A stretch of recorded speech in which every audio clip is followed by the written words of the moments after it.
Halo semuanya, Assalamualaikum warahmatullahi wabarakatuh. Kita berjumpa lagi masih dalam seri kuliah Statistika Matematika. Dan pada kesempatan kali ini kita akan belajar bersama tentang prinsip kecukupan dalam statistik, atau istilah lainnya adalah statistik cukup. Nah, apa itu statistik cukup? Perhatikan berikut ini. Nah, pada statistika kita selalu bekerja dengan sebuah contoh, ya, sebuah contoh di mana contoh ini diambil secara acak sehingga kita sebut sebagai contoh acak. Kalau kita ilustrasikan, saya misalkan di sini adalah contoh acak, yaitu X1 kapital, kemudian X2 kapital, sampai sebanyak Xn contoh acak. Ini saya tulis. Nah, dari contoh acak ini kita terdapat nilai-nilainya. Jadi terdapat nilai dari contoh acaknya yang kita notasikan misalnya dengan X1 kecil, X2 kecil, sampai sebanyak Xn kecil. Nah, hasil dari contoh acak ini kita lakukan proses reduksi dari segugus data contoh acaknya, kita reduksi sehingga menghasilkan sebuah nilai yang disebut dengan nilai statistik yang dinotasikan dengan T dalam kurung contoh acaknya, yaitu X1 kapital, X2 kapital, sampai sebanyak Xn kapital. Nah, di mana ini adalah sebuah nilai yang dapat kita gunakan untuk menduga dari parameter populasi. Dimisalkan contohnya, ya, misalkan contoh bentuk statistiknya yang biasa kita kenal misalnya adalah rata-rata yang dinotasikan dengan X bar, dan simpangan baku atau standar deviasi yang kita notasikan dengan S kecil. Jadi ini adalah contoh bentuk statistik.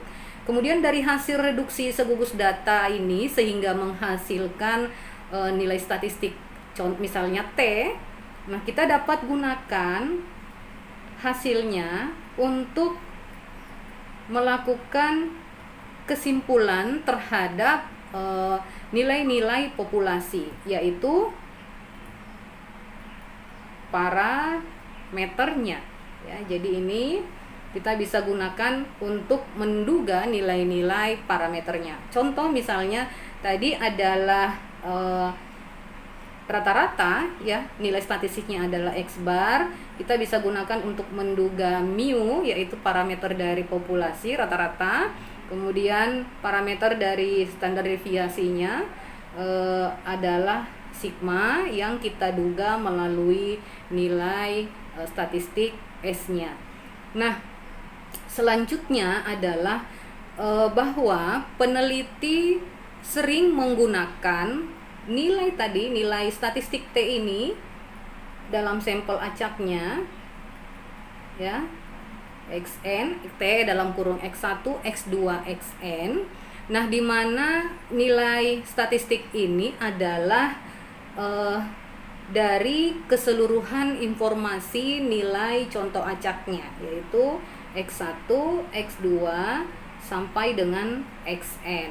Nah, istilah data untuk statistik tertentu adalah bagian dari, jadi ini adalah bagian dari ruang sampelnya atau ruang sampel dari contoh acak, ya, atau kita notasikan dengan misalnya ini X, ya, contoh acak ruang contoh si X-nya. Nah, sehingga nanti kita memperoleh suatu nilai atau suatu himpunan, ya, suatu himpunan T. Saya notasikan begini, T titik misalnya, di mana himpunan T ini berisi nilai-nilai T, di mana nilai T-nya ini adalah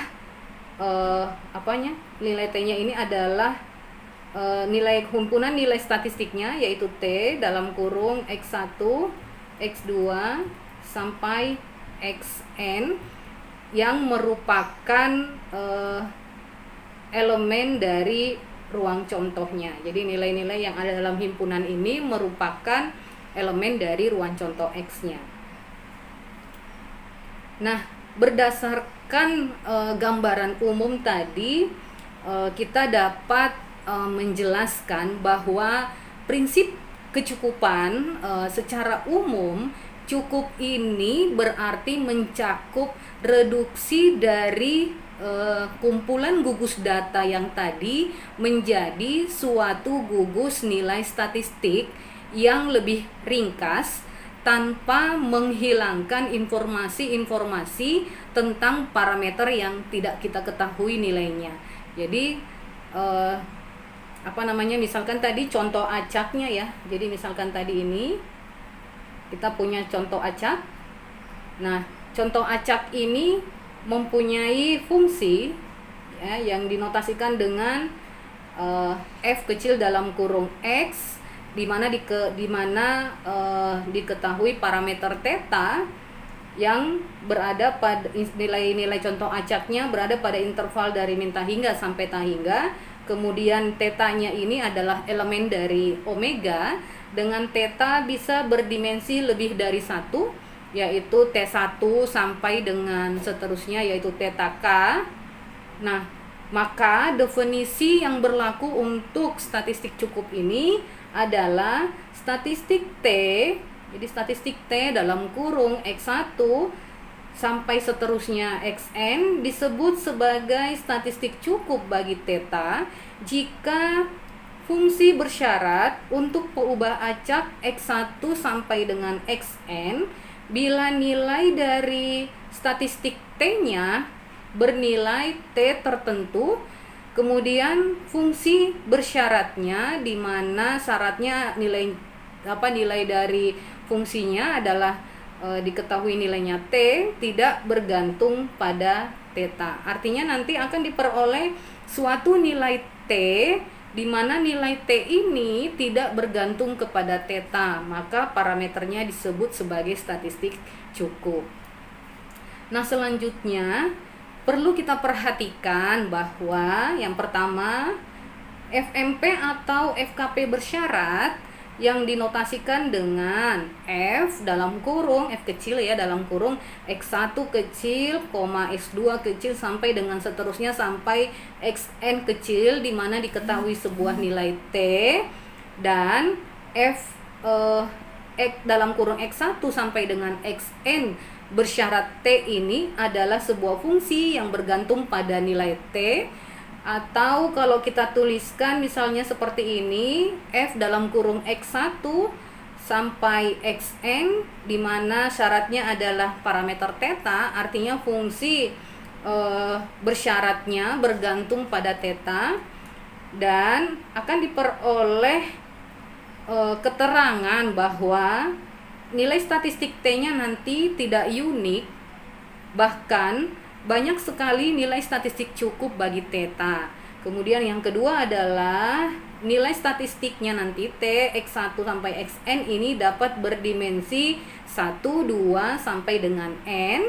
Kemudian nilai statistik cukupnya nanti nilai statistik T-nya yaitu nilainya sama dengan X1 sampai dengan Xn akan memenuhi kriteria statistik cukup bagi theta. Nah, ini adalah beberapa yang perlu diperhatikan dalam definisi statistik cukup.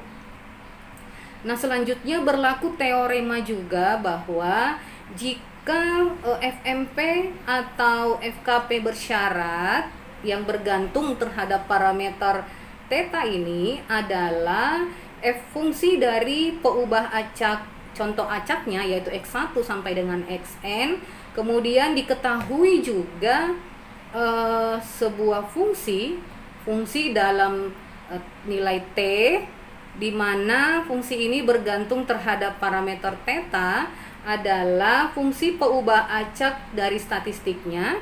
Maka statistik T ini adalah statistik cukup bagi theta jika memenuhi syarat.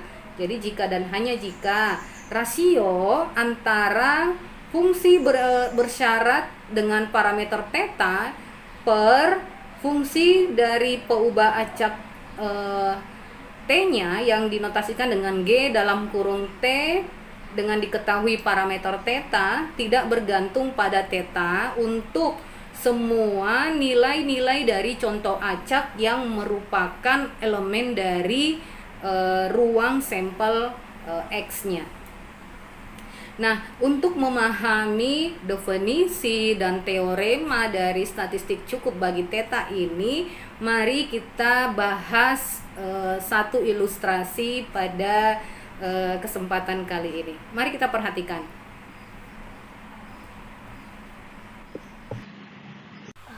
Nah, pada ilustrasi 1, dimisalkan diketahui contoh acaknya itu adalah X1, X2, dan X3 yang berasal dari suatu peubah acak X yang berdistribusi Bernoulli dengan parameternya adalah theta, di mana nilai tetanya berada pada interval 0 sampai 1 dengan bentuk distribusinya adalah F dalam kurung X kecil bersyarat theta sama dengan theta berpangkat X dalam kurung 1 dikurang theta berpangkat 1 dikurang X untuk nilai X-nya 0 dan 1, kemudian nilai theta-nya antara 0 sampai 1. Kemudian selain nilai X 0 sampai 1, maka nilai fungsi bersyaratnya adalah sama dengan 0. Nah, yang akan kita buktikan, misalkan nilai statistik T1 dalam kurung sampel acaknya yaitu X1, X2, X3 nilainya sama dengan X1 ditambah X2 ditambah X3, apakah merupakan statistik cukup bagi theta atau tidak. Nah, untuk membuktikan apakah merupakan sebuah statistik cukup bagi theta, kita gunakan definisi dan teorema yang sudah saya jelaskan tadi. Langkah-langkahnya, saya tuliskan kembali dulu tadi fungsinya, ya, fungsi bersyaratnya yaitu F dalam kurung X kecil bersyarat theta sama dengan theta berpangkat X 1 dikurang theta 1 dikurang X ini berlaku untuk nilai X-nya 0 dan 1, kemudian nilai tetanya berada pada interval 0 sampai 1, selainnya bernilai 0. Ini untuk X lain yang tidak disebutkan. Nah, yang akan kita buktikan adalah apakah T1, X kapital 1, X kapital 2 sampai dengan X3 ya di sini sampai dengan X3. Nah, apakah merupakan statistik cukup? Merupakan statistik cukup bagi theta. Nah, tadi dituliskan bahwa T1-nya ini dalam kurung X kapital 1, kemudian X kapital 2 sampai dengan, maaf di sini sampai dengan X kapital 3, fungsinya adalah X1 ditambah X kapital 2 ditambah X kapital 3. Nah, untuk membuktikan apakah statistik cukup atau tidak.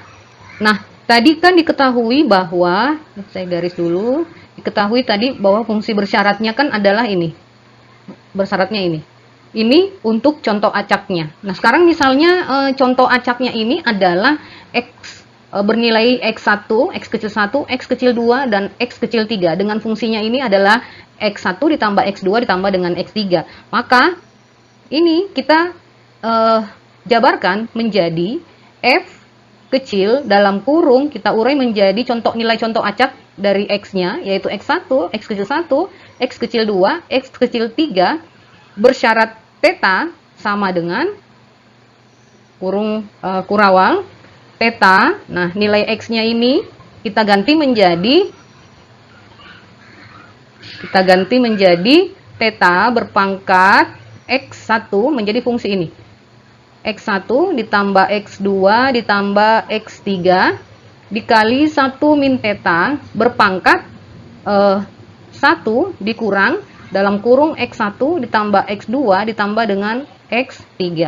Nah, yang ini juga berlaku untuk berarti nilai X-nya, nilai apa namanya, nilai X yang diketahuinya berarti X1, X2, X3. Nah, atau kita bisa sederhanakan menjadi theta, ini kan adalah penjumlahan ya, berarti kita bisa rubah bentuknya menjadi sigma, dari I sama dengan 1 sampai 3, karena contoh acaknya ada 3, XI dalam kurung 1 dikurang theta. Nah, kalau 1 ini kan kalau kita ikuti fungsi ini, berarti 1 ditambah 1 ditambah 1, ya, sama dengan 3, dikurang sigma, ini kita urai menjadi bentuk sigma, 1 sampai 3, XI. Nah, selainnya bernilai 0. Nah, kemudian kita menentukan sekarang adalah menentukan nilai-nilai contoh acaknya, ya, nilai-nilai contoh acaknya. Kita bikin tabel bantu, atau sebelumnya kita berikan dulu perumpamaan ya, misalkan peubah acak Bernoulli ini adalah peubah acak X-nya, ya, ini misalnya banyaknya sisi angka yang muncul dari pelemparan koin sebanyak 3 kali. Nah, artinya kita harus menentukan contoh acak yang diambil, yaitu X1, X2, X3. Di mana X1 ini menyatakan banyak sisi angka yang muncul pada pelemparan pertama, X2 pada pelemparan kedua, dan X3 pada pelemparan ketiga. Kalau kita buat ilustrasi diagram pohonnya, misalnya ini pelemparan pertama, ya, pelemparan pertama, kemudian saya buat di sini pelemparan kedua, saya buat di sini pelemparan ketiga, maka jika kita melakukan percobaan pelemparan dadu sebanyak 3 kali, pada pelemparan pertama kali, kemungkinan yang peristiwa yang dapat terjadi kan adalah muncul sisi angka atau muncul sisi gambar. Begitu juga pada saat kita melempar yang kedua kalinya.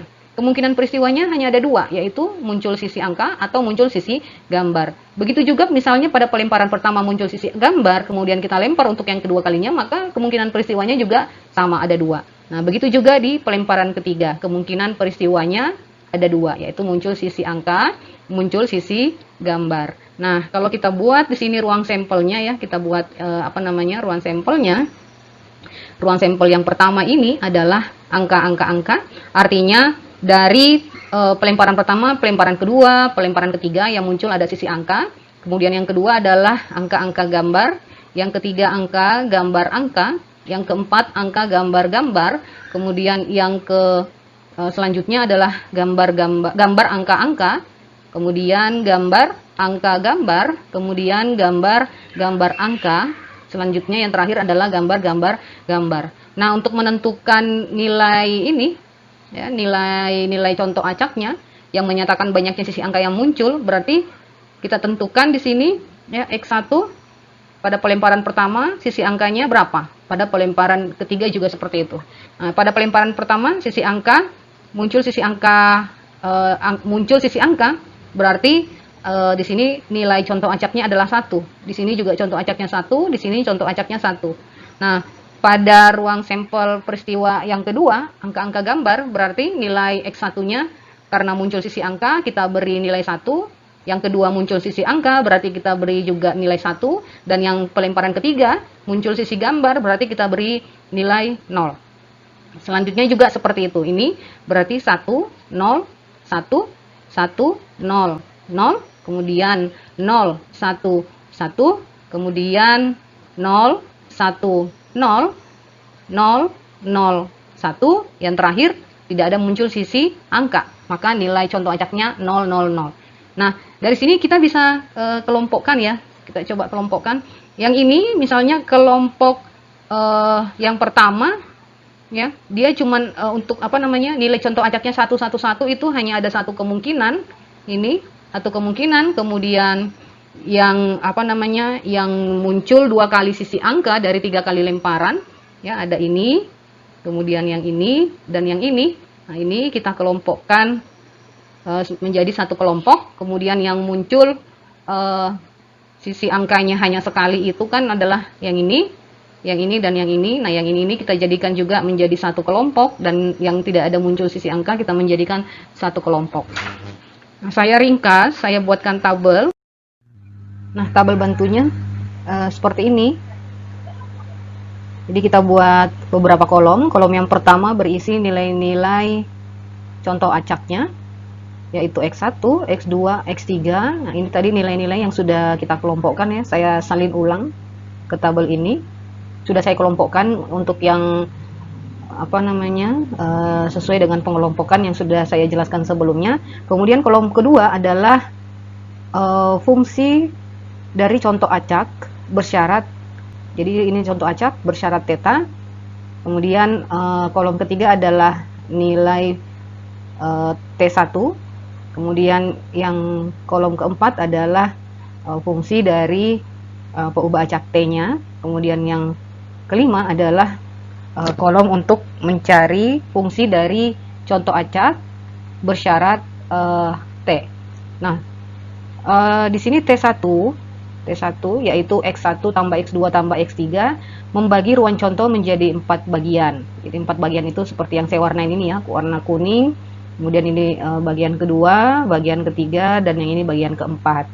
Nah, bagaimana mencari untuk nilai-nilai kolom-kolom ini? Saya jelaskan satu persatu. Nah, saya jelaskan untuk bagaimana memperoleh kolom kedua yang ini.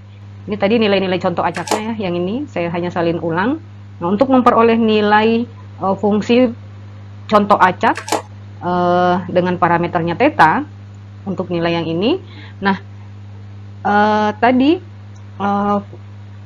penjelasan sebelumnya sudah ditentukan bahwa fungsi dari contoh acak X1, X2, X3 dengan bersyarat parameter theta itu adalah theta berpangkat sigma xi, dari i nya sama dengan 1 sampai 3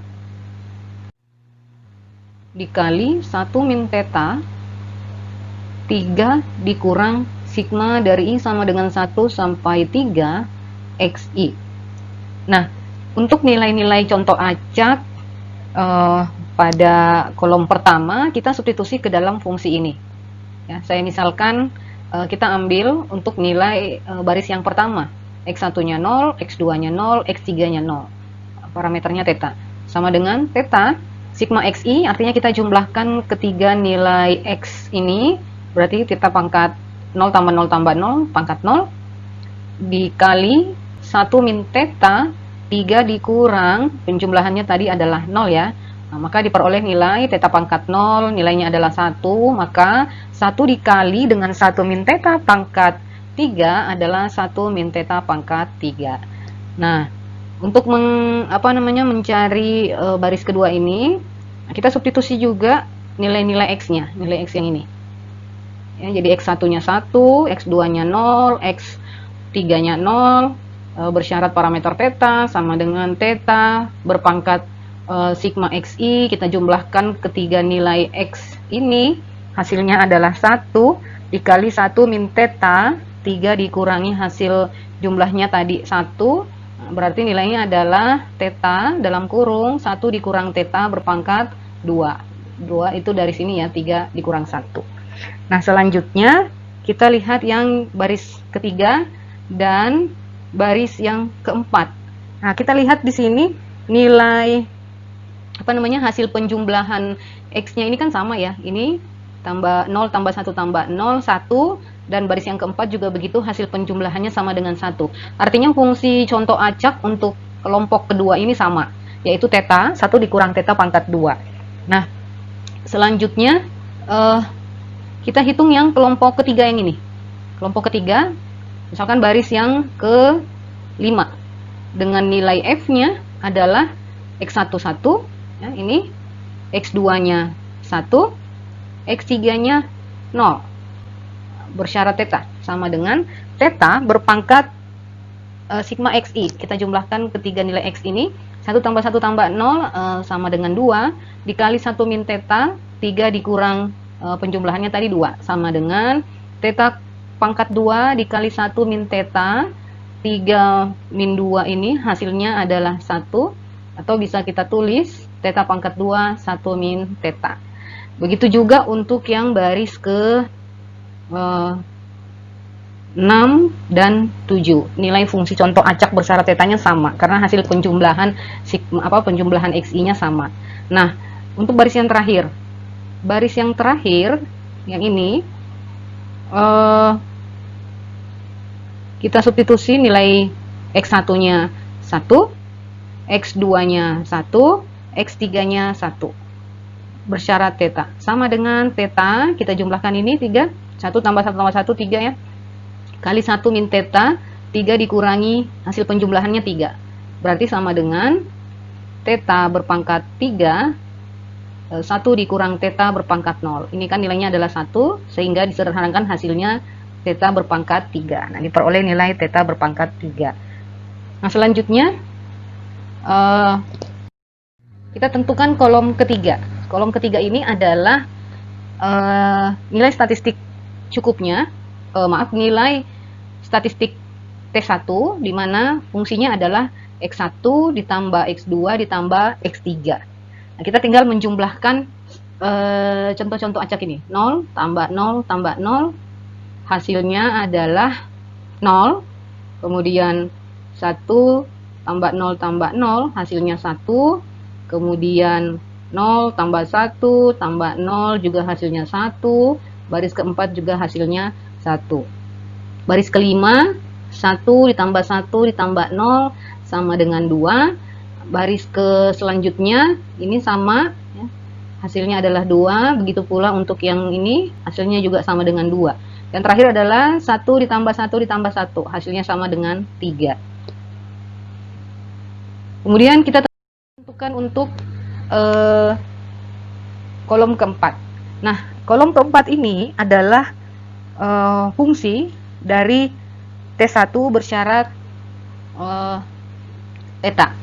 Nah, untuk fungsi ini kita gunakan kombinasi T dari 3, theta berpangkat T dikali 1 min theta berpangkat 3 min T. Dari mana nilai fungsi ini?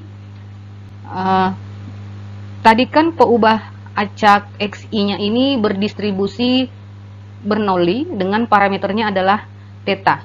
Sehingga fungsi dari xi bersyarat parameter theta ini sama dengan theta berpangkat x, 1 dikurang theta, 1 min theta berpangkat 1 min x. Kemudian dari xi ini misalnya diambil contoh acak, yaitu x1, x2, dan x3. Nah, dari contoh acak ini terdapat sebuah statistik, yaitu misalnya statistiknya adalah T. T dalam kurung x1, x2, x3, di mana nilai T ini adalah fungsinya adalah x1 tambah x2 ditambah x3. Atau kita bisa sederhanakan bahwa T ini sama dengan ini kita rubah menjadi bentuk sigma penjumlahan I-nya dari 1 sampai 3 X I. Nah, sekarang karena T ini adalah statistik dari contoh acak, maka fungsi dari X1, X2, X3 bersyarat tetanya adalah theta berpangkat, saya hapus dulu, saya tulis di bawah, theta berpangkat sigma xi dikali 1 min theta 3 dikurang sigma xi. Maka saya lanjutkan di sini, maka T ini ya, jadi T ini yaitu sigma xi, I-nya dari 1 sampai 3 akan mengikuti sebaran atau berdistribusi binomial.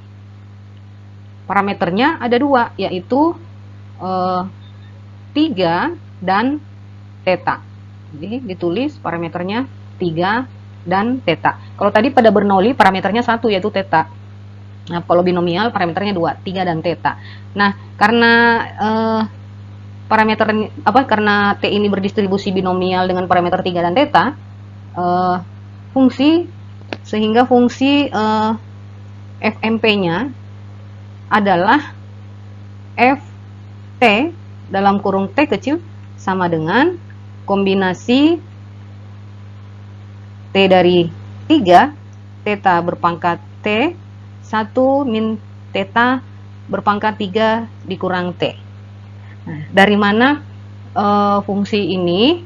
Nah, ini adalah kita bisa peroleh dari mencari fungsi pembangkit momen Bernoulli theta, dan kita cari fungsi pembangkit momen binomial dengan parameter 3T. Akan saya jelaskan pada video selanjutnya. Nah, kemudian kita tentukan nilai G dalam kurung T1 bersyarat theta. Kita substitusi ke dalam fungsinya, yaitu ini. Kita ambil yang pertama, untuk yang X1-nya 0, X2-nya 0, X3-nya 0. Dengan nilai T1-nya adalah 0. Nah, nilai T1 ini kita misalkan sebagai T kecil. Nah, nilai 0, T sama dengan 0 ini kita substitusi ke fungsi G T1 theta. Nah, kalau saya uraikan, saya coret di bawah. Untuk T sama dengan 0 kita substitusi ke fungsi G T1 bersyarat theta, maka diperoleh kombinasi T-nya saya ganti jadi 0, kombinasi 0 dari 3, theta pangkat 0, 1 min theta 3 dikurang 0. Sama dengan kita uraikan kombinasinya, berarti 3 faktorial bagi 0 faktorial dikali 3 dikurang 0 faktorial dikali theta pangkat 0, 1 dikali 1 min theta berpangkat 3 dikurang 0, 3. Sama dengan, ini kan 3 dikurang 0 ya, artinya kita bisa coret. Nah, 0 faktorial 1. Jadi 1, ini hasilnya adalah 1, dikalikan dengan 1, hasilnya adalah 1, dikali dengan 1 min theta pangkat 3. Maka hasil akhirnya adalah 1 min theta pangkat 3. Nah, kita tuliskan di baris ini, dalam kurung 1 min theta berpangkat 3. Nah, yang kedua juga seperti itu. Kita substitusi T sama dengan 1 ke fungsi G T1 theta. Sehingga diperoleh hasilnya adalah 3 theta, 1 min theta berpangkat 2. Ini hasilnya adalah 3 theta, 1 min theta berpangkat 2. Ini juga sama karena nilai T-nya sama dengan 1. Nah, untuk nilai T sama dengan 2 yang ini, nilai fungsi G-nya adalah 3 theta kuadrat, 1 min theta berpangkat 1, theta pangkat 2, 1 dikurang theta, ini juga sama. Kemudian baris yang terakhir ini, nilai GT1 theta-nya adalah theta berpangkat 3. Langkah selanjutnya, kita tentukan kolom yang ini, F fungsi dari contoh acak bersyarat T, yaitu rasio, sesuai dengan teoremanya ya, rasio dari fungsi contoh acak bersyarat theta dengan fungsi G dalam kurung T1 theta. Jadi rasio antara kolom kedua ini dengan dibagi dengan kolom keempat. Jadi ini 1 dikurang theta pangkat 3 dibagi dengan 1 dikurang theta berpangkat 3, hasilnya adalah 1. Kemudian yang baris yang ini theta 1 dikurang theta berpangkat 2 dibagi dengan 3 theta 1 dikurang theta berpangkat 2. Ini bisa kita coret, tetanya juga bisa kita coret, hasilnya adalah sepertiga. Jadi di sini sepertiga. Nah, untuk yang baris ketiga dan keempat sama ya, nilainya sepertiga karena nilai fungsinya sama. Nah, untuk yang ini berarti theta kuadrat 1 dikurang theta dibagi 3 theta kuadrat 1 dikurang theta. Ini juga kita bisa coret, maka hasilnya adalah 1/3. Baris selanjutnya sama karena nilai nilai fungsinya sama. Nah, yang baris ketiga baris terakhir ini ya, theta ini dibagi theta pangkat 3 dibagi theta pangkat 3, hasilnya adalah 1. Nah, untuk melihat apakah T1 merupakan, untuk menyimpulkan ya, apakah T1 dalam kurung X1, X2, X3, yaitu fungsinya adalah X1 ditambah X2 ditambah X3, apakah merupakan statistik cukup bagi theta atau tidak? Perhatikan kolom terakhir. Kolom terakhir kita lihat nilai-nilainya pada kolom ini ya tidak mengandung variabel theta. Jadi tidak bergantung terhadap parameter theta. Sehingga kita bisa simpulkan bahwa T1 ini adalah statistik cukup bagi theta. Jadi ini adalah kesimpulannya. Nah, ini satu contoh untuk mengilustrasikan bagaimana membuktikan suatu statistik merupakan statistik cukup bagi theta atau tidak. Itu tadi penjelasan tentang statistik cukup disertai dengan contoh pembahasannya. Semoga bermanfaat. Sampai berjumpa kembali pada video seri kuliah statistika matematika selanjutnya. Terima kasih.